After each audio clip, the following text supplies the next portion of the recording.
K2가 에베레스트보다 더 위험한지 아셨나요? K2는 흔히 야만의 산이라 불립니다.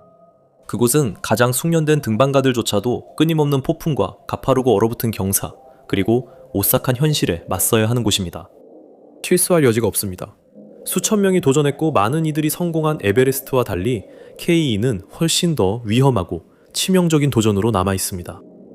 이 위험한 능선과 설원에서 역사상 가장 용감한 여성 등반가들 중 일부가 때이른 비극적인 최후를 맞이했습니다. 그들은 꿈과 결단력으로 등반했지만 운명은 통제 밖의 힘에 의해 결정됐습니다. 눈보라, 눈사태, 그리고 갑작스러운 추락. 에베레스트에서는 대략 16명 중 1명의 등반가가 살아서 돌아오지 못합니다. 하지만 K에서는 그 숫자가 16명 중 4명으로 뛰어오릅니다. 등반가의 25%가 살아남지 못합니다. 좋은 확률은 아니죠. 그리고 오늘 저희가 소개할 여성들에게는 끔찍한 운명이었습니다. 항상 시청자 여러분의 주의가 필요합니다. 당신이 세계 두 번째로 높은 산 정상에 있다고 가정해봅시다. 당신은 방금 28,251피트, 지구상 거의 어떤 지점보다도 높은 곳까지 등반했습니다. 당신의 폐는 산소를 갈구하고 있고 얼굴에는 얼어붙는 바람이 날카롭게 스며듭니다. 하지만 지금 이 순간에는 그 어떤 것도 중요하지 않습니다. 왜냐하면 당신이 해냈기 때문입니다. 당신은 해냈습니다. 그것이 바로 1986년 6월 21일 릴리안 베라르가 느꼈던 감정이었습니다. 그녀는 남편 모리스와 함께 K2 정상에 바로 서 있었습니다. 바람이 울부짖고 눈이 사방에 퍼져 있었습니다. 그 순간 그들은 세상 꼭대기에서 함께였고 다른 것은 중요하지 않았습니다. 하지만 K에서는 정상에 오르는 게 여정의 절반일 뿐입니다. 진짜 시험은 다시 내려오는 거예요. 릴리안과 모리스가 하산을 시작할 때 날씨가 변하기 시작했습니다. 처음엔 구름이 약간 꽂습니다. 그때 매서운 바람이 불기 시작했습니다. 몇 시간 후 폭풍이 몰아쳤습니다. 눈이 너무 많이 내려서 얼굴 앞에 있는 손조차 제대로 보이지 않는 상황을 상상해보세요. 거센 바람 속 한 걸음 한 걸음이 전쟁 같았습니다. K에서 눈보라가 몰아치면 기온이 급격히 떨어지고 모든 것이 마치 슬로우 모션처럼 느껴집니다. 그곳에서 릴리안과 모리스는 지구상에서 가장 위험한 산 중 하나의 높은 곳에서 눈보라에 갇히게 되었습니다. 그들은 빠르게 피난처가 필요하다는 것을 알고 있었고 좁은 턱을 찾아 서로 꼭 붙어 앉아 폭풍이 계속되는 동안 몸을 녹이려고 애썼습니다. 하지만 시간이 천천히 흐르면서 매 순간이 이전보다 더 추워졌습니다. 그들은 몸이 체온을 유지하려 애쓰는 동안 점점 힘이 빠져나가는 것을 느꼈습니다. 릴리아나는 그 위험을 알고 있었습니다. 그녀는 산이 누구든 이미 어떤 일을 견뎌냈든 전혀 신경 쓰지 않는다는 것을 알고 있었습니다. 그 산은 전에도 많은 생명을 앗아갔고 이제 그들을 노리고 있었습니다. 폭풍은 밤새 계속됐습니다.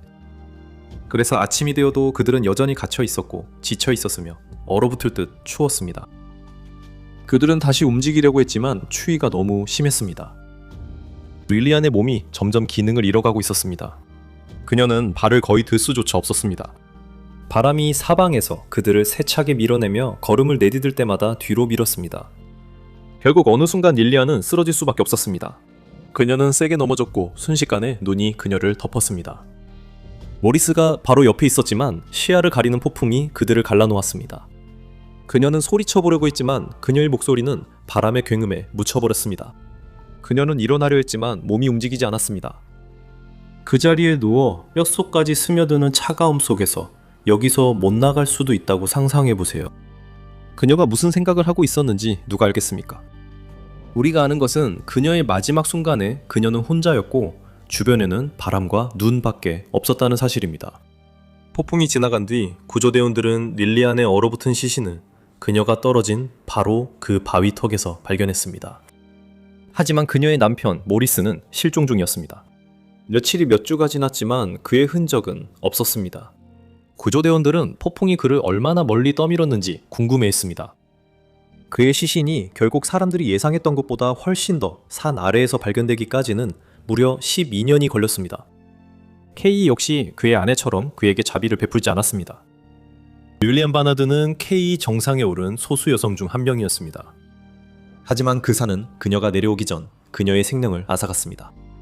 그녀의 이야기가 예외였으면 하지만 이는 K의 가혹함을 보여주는 많은 사례 중 하나일 뿐입니다. 다음 이야기는 더욱 우울합니다. 이 이야기는 줄리 털리스라는 영화 제작자이자 어머니, 그리고 도전을 두려워하지 않았던 등반가의 슬픈 사례에 관한 것입니다. 줄리는 대부분의 등반가들과 달리 원래부터 산악인은 아니었습니다. 사실 그녀는 40대가 되어서야 등반에 대한 사랑을 발견했습니다. 그 전에는 유도 강사였습니다. 하지만 등반을 알게 된 후 줄리는 완전히 빠져들었습니다. 그것은 그녀의 열정이자 소통수단이 되었습니다. 그녀는 등반을 촬영하며 최고 봉우리의 아름다움과 위험을 담았습니다. K2에 도전하기 전에 줄리는 이미 난가 파르바트와 브로드피크 같은 지부상에서 가장 험난한 산들을 등반한 적이 있었습니다. 이 두 산 모두 26,000피트가 넘습니다. 그녀는 촬영과 등반을 동시에 하며 등반 장비와 무거운 카메라도 들어야 했습니다. 그녀는 희박한 공기 속 한 걸음 한 걸음이 전쟁 같은 그곳을 세상에 보여주고 싶었습니다. 하지만 K2는 달랐습니다. 그 산은 궁극의 시험이었습니다. 그 산은 등반가의 정신을 만들거나 무너뜨릴 수 있었습니다. 줄리는 자신이 그 산을 오를 준비가 되었다고 믿었습니다. 1986년 8월, 줄리와 그녀의 등반 파트너 커트 디엠버거는 K2 등반을 시도하는 소규모 팀에 합류했습니다. 그때쯤 줄리와 커트 모두 경험 많은 등반가였고 앞으로 닥칠 도전에 잘 대비되어 있었습니다. 등반은 순조롭게 시작되었고 8월 4일에 그들은 해발 28,000피트가 넘는 정상에 올랐습니다. 그들은 잠시 승리를 느꼈지만 이미 아시겠지만 정상은 겨우 절반일 뿐이었습니다. 진짜 도전은 내려오는 것입니다. 그리고 그때 모든 것이 무너졌습니다. 줄리와 커트가 하산을 시작하자 날씨가 급격히 변했습니다. 폭풍이 몰아치기 시작했고 시속 60마일이 넘는 강풍과 눈이 너무 많이 내려서 마치 산채로 묻히는 기분이었습니다. 그들은 가까스로 캠프4에 돌아왔고 여기서부터 이야기가 어두워집니다. 캠프4는 산에서 가장 높은 캠프입니다. 그곳은 해발 약 26,000피트로 등반가들이 데스존이라 부르는 곳입니다. 그곳을 그렇게 부르는 이유는 이곳의 공기가 너무 희박해서 해수면의 산소량의 약 3분의 1만 존재하기 때문입니다. 그래서 몸이 산소 부족으로 기능을 멈추기 시작합니다. 음식도 먹을 수 없고 잠도 잘 수 없으며 맑게 생각하는 것조차 거의 불가능해집니다. 줄리는 고산병의 첫 증상이 강하게 느껴지기 시작했습니다. 모르는 분들을 위해 설명하자면 고산병은 높은 고도 때문에 충분한 산소를 들이마시지 못해서 생기는 증상입니다. 그것은 인생에서 가장 심한 두통을 겪는 것과 같습니다. 어지럽고 속이 뒤틀리고 너무 힘이 없어서 움직일 수도 없습니다. 하지만 그게 끝이 아닙니다. 산소 부족으로 뇌가 붓기 시작하고 폐에는 액체가 차오릅니다. 숨을 쉴 때마다 천천히 질식하는 것처럼 고통스럽습니다. 줄리는 이런 증상에 익숙했습니다. 그녀는 이런 증상을 전에 느껴본 적이 있었고 어떻게 대처해야 하는지도 알고 있었습니다. 하지만 이번처럼 심한 적은 없었습니다. 그때는 달랐고 더 심각했습니다. 그리고 나서 상황은 더 악화됐습니다. 눈보라 속에서 텐트 밖으로 나가던 줄리 씨는 얼어붙은 경사면에서 발을 헛디뎌 얼음 위에 심하게 넘어지면서 갈비뼈가 부러졌습니다. 커트 씨가 그녀를 다시 텐트로 끌어들였습니다. 하지만 줄리 씨는 상태가 매우 안 좋았고 통증이 심했습니다. 그들은 갇혀 있었고 폭풍은 멈추지 않았습니다. 며칠 동안 그들은 그 텐트 안에서 추위를 피해 서로 몸을 맞대고 폭풍이 끝나기를 기다렸습니다. 하지만 K2가 그들을 완전히 사로잡아 빠져나갈 수 없었습니다. 줄리는 빠르게 기력을 잃고 있었습니다. 줄리는 거의 앉아있을 수도 없었고 숨도 가쁘게 쉬고 있었습니다. 고산병이 점점 심해지면서 줄리의 몸에 큰 부담을 주고 있었습니다. 커트는 줄리를 깨우기 위해 계속 말을 걸며 버티라고 격려했습니다. 줄리는 반복적으로 의식을 잃고 깨어났습니다. 줄리의 입술이 파랗고 피부가 창백해졌습니다. 줄리는 몸속 깊이 얼어붙고 있었습니다. 8월 7일, 줄리가 더 버티기 힘들다는 게 분명해졌습니다. 줄리는 이미 한계에 다다를 만큼 약해졌습니다. 커트, 그녀의 파트너는 줄리가 모든 것을 말해주는 눈빛으로 올려다보았다고 했습니다. 줄리는 피곤하다며 쉬어야겠다고 속삭였습니다. 그리고 폭풍 한가운데서 줄리는 마지막으로 눈을 감았습니다. 크루트는 폭풍에 갇힌 채 그녀의 곁을 지켰습니다. 며칠 후 마침내 폭풍이 잦아들자 생존자들은 긴 하산을 시작했습니다. 줄리의 시신은 장비와 산소통과 함께 내려가야 할 추가 무게가 되었습니다. 그들은 그녀를 얼어붙은 경사면에 남길 수밖에 없었습니다. 밝고 희망찬 여정의 슬픈 결말이었습니다. 줄리의 죽음은 많은 사람들에게 충격을 주었습니다. 그녀는 등반가, 이야기꾼, 개척자, 어머니로서 꿈을 끝까지 쫓은 사람이었습니다. 그녀는 위험을 알고 모든 예방 조치를 취했습니다. 하지만 K2에서는 아무리 경험이 많고 준비가 잘 되어 있어도 소용이 없습니다. 순식간에 전문가도 무력한 희생자가 될 수 있습니다. 그리고 때로는 K2에서의 비극이 갑작스러운 폭풍이나 치명적인 추락으로 나타나지 않을 때도 있습니다. 때로는 조용한 위험, 전혀 예상하지 못했던 것들이 가장 준비된 사람들의 목숨마저 앗아갑니다. 다음 이야기의 모험가는 이를 가장 가슴 아프게 알게 되었습니다. 2008년 7월 세실리아 스코그는 이미 지구에서 가장 높고 추운 곳들을 정복한 사람답게 침착하고 자신감 넘치는 모습으로 K2에 섰습니다. 세실리아는 에베레스트, 디날리, 초오유를 등반한 경험이 있습니다. 그래서 그녀는 위험이나 극한 환경에 익숙한 사람이었습니다. 그녀는 북극과 남극 모두에서 스키를 탄 적이 있었고 익스플로러스 그랜드슬램을 달성한 최초의 여성이었습니다. 그녀는 노련한 모험가였습니다. 그녀는 어떤 일이든 준비가 되어 있다고 생각했죠. 적어도 그렇게 믿었습니다. 남편이 그녀 곁에 있었습니다. 로프배, 같은 열정을 가진 동료 산악인이었습니다. 그들은 여러 봉우리로 올랐지만 K2는 특별한 의미가 있었습니다. 이들은 이미 K2의 험한 경사면을 경험한 적이 있었습니다. 2005년에는 아천호 때문에 그들은 돌아설 수밖에 없었습니다. 하지만 이제 3년이 지난 지금 그들은 정상에 오르기로 결심했습니다. 함께. 그들은 K2를 사센 루트로 오르기로 했는데 남쪽 면을 따라 직접 오를 수 있어서였습니다. 이 루트는 평소보다 더 도전적이었지만 바로 그 점이 그들에게 매력적으로 다가왔습니다. 등반은 순조롭게 진행됐습니다. 그들은 기록적인 시간 안에 산을 올랐고 8월 1일 에세실과 그녀의 남편은 거의 정상에 도달했습니다. 날씨는 맑았고 마지막 정상 등반을 시작할 때 모든 것이 그들에게 유리해 보였습니다. 로프는 조금 피곤하고 고산병에 시달리고 있었기 때문에 정상 바로 아래에서 쉬기로 결정했습니다. 하지만 세실리아와 또 다른 등반가 라르스 네스는 역사를 만들겠다는 꿈에 이끌려 앞으로 나아갔습니다. 세실리아와 라르스는 2008년 8월 1일 늦은 오후에 정상에 도달했습니다. 두 사람 모두에게 역사적 업적이었습니다. 이 등반으로 그들은 K2를 성공적으로 등반한 최초의 노르웨이인이 되었습니다. 하지만 그들은 오래 머물지 않았습니다. 산의 규칙을 알았기에 빨리 내려가야 했습니다. 빛이 점점 사라지자 그들은 움직여야 했다. 등반으로 여전히 지쳐있던 롤프는 그들을 보자 미소를 지었습니다. 그는 그들의 성공을 기뻐했습니다. 라스가 롤프에게 하산 선두를 제안했지만 롤프는 거절했습니다. 그래서 하산할 때 라스가 먼저 가고 그 뒤를 롤프와 세실리아가 따랐습니다. 그들은 그날 저녁 곧바로 하산하며 헤드램프로 어둠을 밝히며 이동했습니다. 헤드램프 불빛이 어둠을 가르며 그들은 가파르고 얼어붙은 경사를 조심스럽게 내려갔습니다. 경험 많은 등반가로서 그들은 이곳에서 실수가 치명적임을 알고 있었습니다. 하지만 여기는 K2였습니다. 이런 경사면에서는 아무리 조심해도 부족할 때가 있습니다. 그들이 하산하던 중 산 전체에 깊은 우르릉거림이 울려 퍼졌습니다. 세실리아의 발밑 땅이 심하게 흔들렸습니다. 세실리아는 균형을 잡으려고 비틀거렸습니다. 세실리아는 빛이 깜빡이다 사라지는 걸 제때 올려다봤습니다. 세실리아는 남편 롤프가 떨어지는 얼음에 맞는 모습을 공포에 질려 바라볼 수밖에 없었습니다. 방금 전까지만 해도 롤프는 그 자리에 있었지만 다음 순간 그는 산에 삼켜져 사라졌습니다. 세실리아는 희박한 공기와 거센 바람 속에서 롤프를 부르며 목청껏 외쳤습니다. 하지만 대답은 없었고 침묵만 흘렀습니다. 라르스는 그를 찾기 위해 어둠 속을 필사적으로 헤매며 앞으로 달려갔고 세실리아는 충격과 불신에 얼어붙은 채 서 있었습니다. 그녀는 그의 무사를 바랐습니다. 몇 분이 몇 시간처럼 느껴졌고 마침내 라르스가 다시 외쳤을 때 그의 목소리는 떨리고 있었고 그는 그녀가 결코 듣고 싶지 않았던 말을 했습니다. 로프는 떠났어. 우리는 그 공포와 가슴 아픔을 상상할 수밖에 없지만 슬퍼할 시간조차 없었습니다. 세실리아는 계속 움직여야 했다. 그들이 사용한 고정 로프들은 그 여파로 묻히거나 파손됐습니다. 그들이 조심스럽게 올라왔던 길은 한순간에 사라져버렸습니다. 그녀는 26,000피트가 넘는 죽음의 지대에 고립되어 내려갈 뚜렷한 방법도 없이 남겨졌습니다.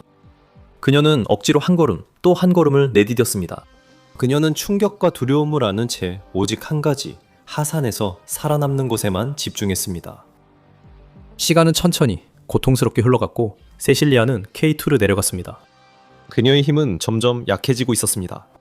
희박한 공기로 숨쉬기 힘들고 그녀는 탈진으로 몸이 쑤셨습니다.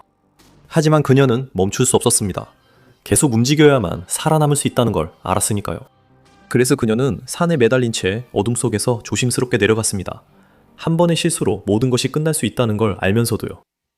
살아남지 못할 것 같았지만 그녀는 계속 나아갔습니다. 그녀는 지친 상태로 결국 캠프 4에 도착했습니다. 그녀의 남편 등 10명의 등반가가 그날 K에서 빙하 붕괴로 숨졌습니다. 그날은 이 산 역사상 가장 치명적인 날 중 하나로 남아 있습니다. 세실리아가 베이스 캠프로 돌아왔을 때 그녀는 말 그대로 지옥을 겪어온 상태였습니다. 세실리아는 역사를 썼고 어떻게든 그 거친 산에서 살아남았습니다. 하지만 그 대가는 너무나도 컸습니다. 세실리아는 남편과 K를 오르러 왔지만 상처와 아픈 기억만 남기고 떠났습니다. 세실리아의 이야기는 K2의 가혹함이 만든 유일한 이야기가 아닙니다. 일부 등반가들은 상실의 두려움보다 산의 부름을 더 강하게 느낍니다. 다음 이야기가 그걸 보여줍니다. 앨리슨 하그리브스는 산의 부름에 응답했고 이것이 그녀의 이야기입니다. 상상해보세요. 1995년 여름, 당신은 K2의 기슭에 서서 그 거대한 경사를 올려다보고 있습니다. 하늘은 맑고 공기는 희박하며 당신은 인생에서 가장 힘든 도전 중 하나를 앞두고 있다는 것을 알고 있습니다. 그곳에 앨리슨 하그리브스 33세의 영국인 등반가이자 두 아이의 어머니가 서 있었습니다. 하지만 그녀는 정상에 오르기 위해서가 아니라 역사를 만들기 위해 그곳에 있었습니다. 앨리스는 평범한 등반가가 아니었습니다. 등산가들 사이에서도 그녀는 독보적이었습니다. 그녀가 그 해 초 세계적인 화제를 모은 이유는 병에 든 산소 없이 혼자 에베레스트 정상에 오른 최초의 여성이라는 점뿐만이 아니었습니다. 또한 그녀는 임신 6개월 차에 겨울철 아이거 북벽을 정복했기 때문이기도 했습니다. 그녀는 추진력 있고 열정적이며 매우 독립적이었습니다. 그녀는 어려운 길을 선택하던 등반가였습니다. 그래서 그녀가 K 기슭에 섰을 때 목표는 등반 성공뿐만 아니었습니다. 그녀는 다시 역사를 쓰려 했습니다. 이번에는 지구에서 가장 위험한 산을 가장 힘든 방식으로 오르려 했습니다. 산소통도 없고 고산포터도 없으며 어떤 타협도 없었습니다. 1995년 6월, 앨리스는 아브루치 능선을 통해 K2 정상에 도전하기 위해 베이스 캠프에 도착했습니다. 이 루트는 1909년 아브루치 공작의 이름을 따 명명되었으며 인기 있지만 정상까지 가장 기술적으로 어려운 경로 중 하나입니다. 이 루트는 많은 등반가들의 목숨을 앗아갔으며 곧 알게 되겠지만 그 이유를 이해하는 것은 어렵지 않습니다. 아브루치 스퍼는 K2의 기슭에서 급격하게 솟아오르며 산의 남동쪽 능선을 따라 1만 1000피트에 이르는 가혹한 경로로 이어집니다.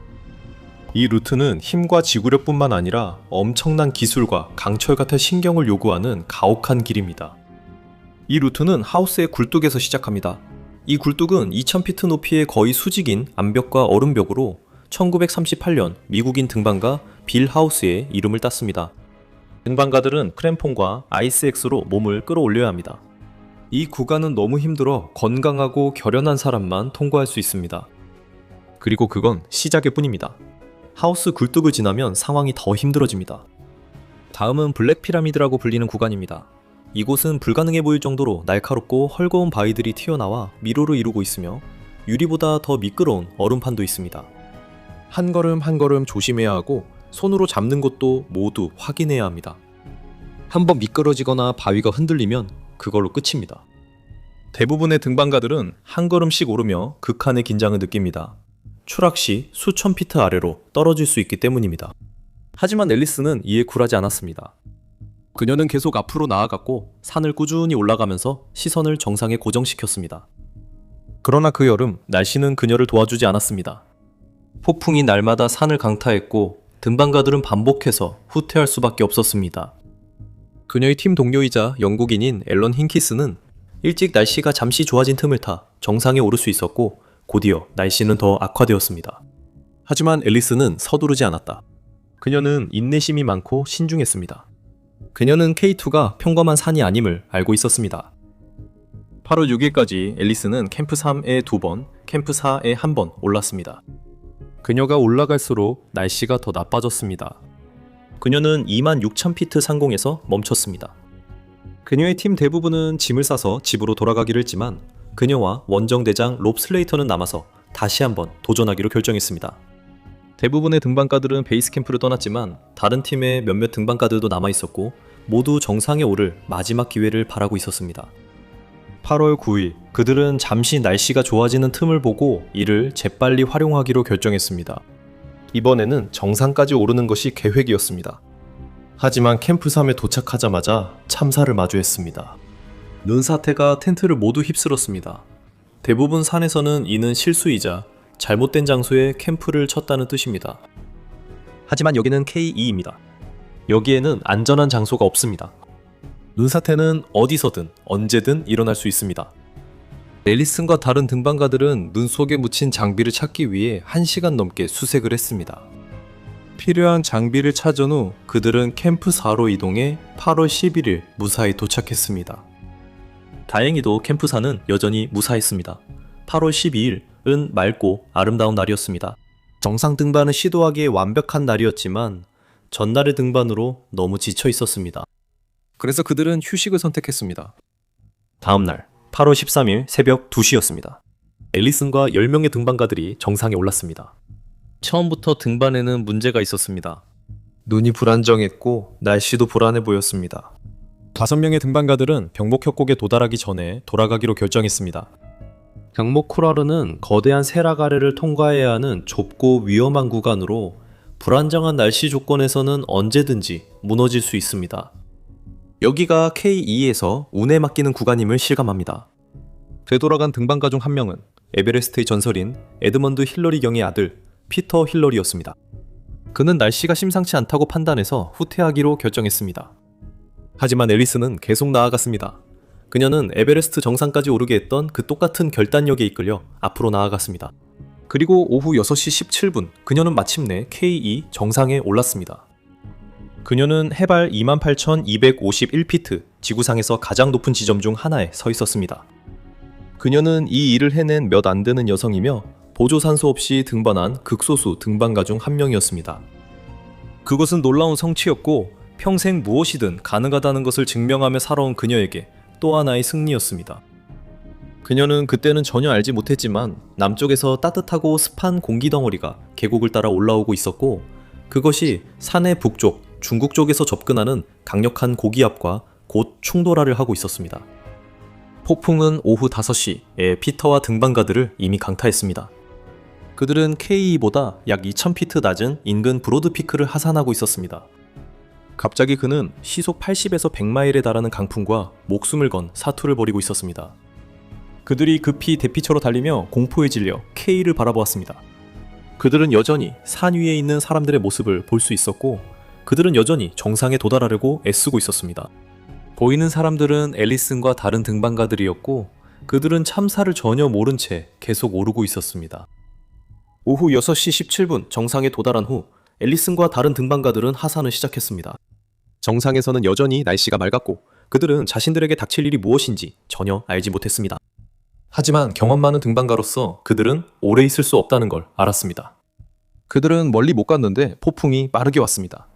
그것은 어디선가 갑자기 그들을 덮친 거대한 바람과 눈의 벽이었습니다. 기온이 급격히 떨어졌고 몇 분 만에 시야가 완전히 사라졌습니다. 완전히 아수라장이었습니다. 등반가들은 내려갈 길을 찾으려고 흩어졌지만 몸을 고정할 수 있는 고정 로프도 없었고 피할 곳도 없어서 그들은 살아남을 수 없었습니다. 산은 그들을 하나씩 집어삼켰고 바람이 그들을 들어올려 남벽 아래로 내던졌습니다. 앨리슨과 함께 3명의 스페인인, 1명의 뉴질랜드인, 그리고 1명의 미국인이 있었습니다. 며칠 뒤 5 등반가가 사캠프를 지나 하산하다 바위턱에 놓인 등산화 한 짝을 발견했습니다. 그것은 앨리슨의 것이었습니다. 그들은 건너편에서 초록 등산복을 입은 앨리슨의 시신이 추락 지점 아래 수천 피트에 누워있는 것을 보았습니다. 그들은 그녀를 수습해야 한다는 건 알았지만 이미 지쳐 있었고 아래로 옮길 방법이 없었습니다. 그래서 그들은 계속 내려가며 영국의 가장 위대한 여성 등반가 중 한 명인 앨리슨을 그 자리에 남겼습니다. 앨리슨 하그리브스는 33세에 2 아이를 남기고 세상을 떠났으며 그 아이들은 어머니가 역사상 가장 용감한 등반가 중 한 명임을 알며 자랐습니다. 그녀는 역사를 만들기 위해 K2에 왔고 실제로 해냈습니다. 지금까지 우리가 나눈 이야기들로 미루어 보아 여러분은 왜 K2가 그렇게 위험한지, 그리고 왜 그렇게 많은 등반가들의 목숨을 앗아가는지 그들이 아무리 경험이 많아도 예측할 수 있을 것입니다. 우리가 모두 동의하는 첫 번째 이유는 날씨입니다. K2는 극한의 예측 불가능한 환경으로 잘 알려져 있는데 이 모든 것은 지리적 특성과 관련이 있습니다. 보시다시피 K2는 카라코람 산맥의 중심에 위치해 있습니다. 이곳은 세계에서 가장 지질학적으로 활발한 지역 중 하나인데 카라코람 산맥이 두 대륙이 충돌하는 경계에 위치해 있기 때문입니다. 기상 시스템 측면에서도 마찬가지입니다.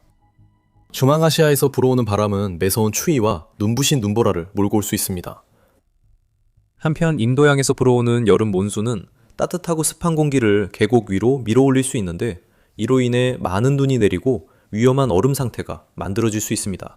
이 위치로 인해 K2에는 종종 강한 폭풍이 발생합니다. 그리고 주변 산봉우리들에 의해 거친 날씨로부터 부분적으로 보호받는 에베레스트와 달리 K2는 거의 홀로 서 있어서 완전히 노출되어 있습니다. 산의 가파른 경사면은 불안정한 기상 영향으로 인해 날씨가 순식간에 변하는 예측 불가능한 상황을 초래할 수 있습니다. 예를 들어 2008년에는 산 위의 혹독한 기상 조건 때문에 해발 26,000피트 지점에서 얼음판이 갑작스럽게 무너지는 사고가 발생했습니다. 이 눈사태로 하루 만에 11명의 등반가가 목숨을 잃었고 많은 사람들이 부상을 입었습니다. 그리고 불행하게도 지형의 불안정성 때문에 이런 사고가 언제 어디서 일어날지 거의 예측할 수 없습니다. 그리고 산의 형태 자체도 있습니다. K2는 가파르고 노출된 사면으로 유명합니다.